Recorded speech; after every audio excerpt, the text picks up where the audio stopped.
Hello everyone, this is 3-1 Pockets and I'd like to welcome everyone to my 726 John Deere modification video. Now this project is the one that led me to do the 1032 modification video series. Now with this 726 snowblower, I did the modification the year before for one of my neighbors, and after this modification was complete, I became so impressed with it. That's when I started to locate and look for a nicer 1032 that could be restored and turned into a video series. So anyway, that's how we're getting started with our video today. And our next step is, now on the 726 we also made the little additives for our guides for a natural stone driveway, and our first step is we'll be going over that outside next. Now I don't have our John Deere 726 modification project here right now, so we're using the 1032 for an example, and these are our guides on the 1032, and I did basically the same thing for the 726 modification. I took little pieces of metal, and they're a little bit thicker than what the factory guides come with, so it will help make this last a little bit longer. They're about a 1/4 inch thick, and then I heated them up and bent them to match the contour of the bottom. Now this assures to help keep the deck from sinking and digging in to the crushed rock driveway. It kind of acts like a guide and floats this deck up above. Even though it's cutting through the snow, it floats it up above the rocks to help assure that many of the rocks that are in the top of the driveway don't get sucked up into the auger system and cause problems for the auger. Now we are going to get a few rocks here and there, and we can hear them once in a while when you're watching the videos as they pass through the system, but this is the best way to maintain, as far as I know, a nice natural driveway.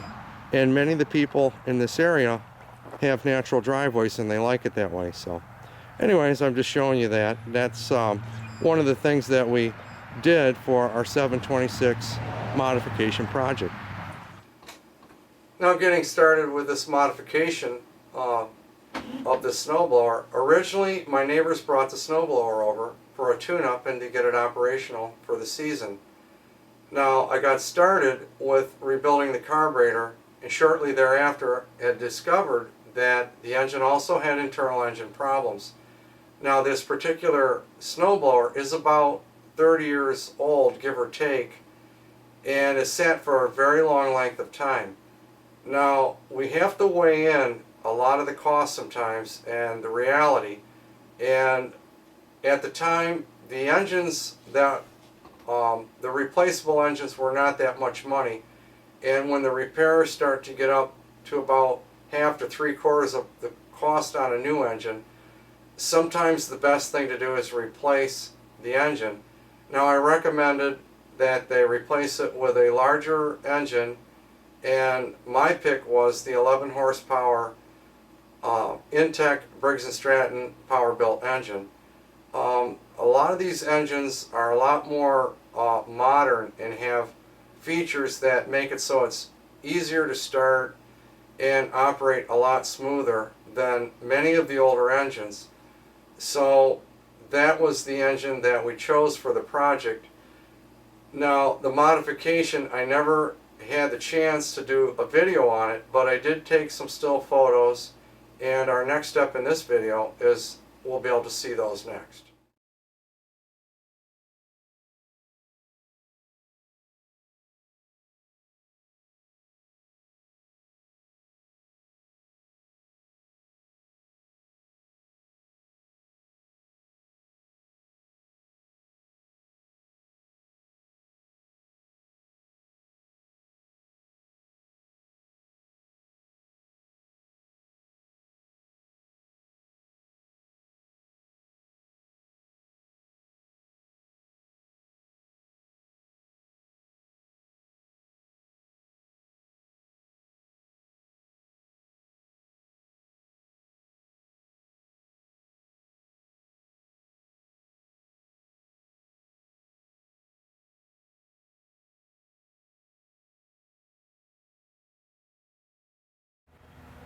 Now in the barn we have an extra 726 John Deere snowblower.